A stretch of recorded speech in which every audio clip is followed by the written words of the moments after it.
আমরা পুরো জেলাতে আমাদের যে ত্রাণ সহায়তা কার্যক্রম সেটি অব্যাহত আছে। আমরা এই কার্যক্রমটি পুরো জেলাতেই চালিয়ে যাচ্ছি। মাননীয় এমপি মহোদয় জনাব মাহমুদুল হক রুবেল তিনিও হচ্ছে কনসার্ন আছেন এই বিষয়টিতে। তো আমরা এখানে মোট 25টি পরিবার যারা হচ্ছে সরাসরি ক্ষতিগ্রস্ত তাদের জন্য ত্রাণ নিয়ে আসা হয়েছিল, তাদেরকে ত্রাণ বিতরণ করেছি এবং তাদের প্রতি আমাদের যে মানবিক সহায়তা এবং অন্যান্য সহায়তা অব্যাহত থাকবে।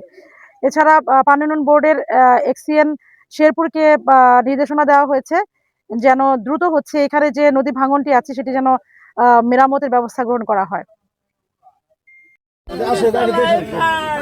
এই নদীতে আঙ্গত কিছু ঘর বাড়ি ভেঙে নিয়ে গেছে গা, আপনারা সবাই সাহায্য করবেন।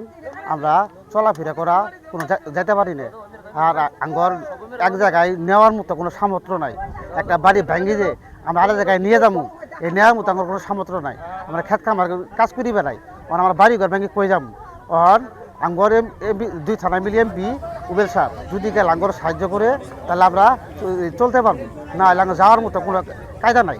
আমরা কই যাবো এই পোলাপার নিয়ে, ভবিষ্যতে আমরা কোন জায়গায় ঠাই নেব? আঙ্গর এমপি সাহেবের কাছে এডিওর অনুরোধ, আঙ্গর লক্ষ্য করে যেন একটু কিছু ঠাইয়ের কোনো ব্যবস্থা করে দেয়। আঙ্গুর গাছ গাছালি ঘর বাড়ি সব নদীতে নিয়ে গেছে গা।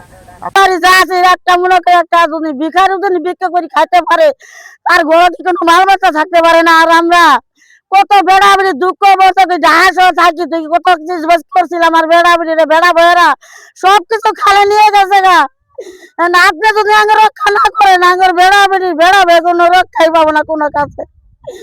আল্লাহ আমার কোন আর জায়গা জমি নাই, আপনি একটু সাহায্য করেন আমাদের। আমার 3টে ঘর খালে ডুবে গেছে গা, 2টা খড়িকের আছে নিয়ে গেছে গা, 2টা খেতা বালিশ আছে নিয়ে গেছে গা, থাকা হয় না, ঘুমাবার পাই না, 2টা ভাত আরেক বাচ্চা নাই দেখাই।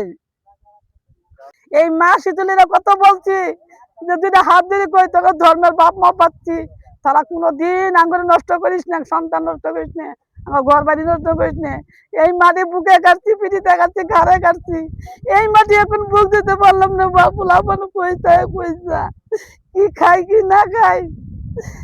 কোনো দুঃখ কেউ হাসিল করলো না, আল্লাহ ছাড়া কেউ হাসিল করবো না।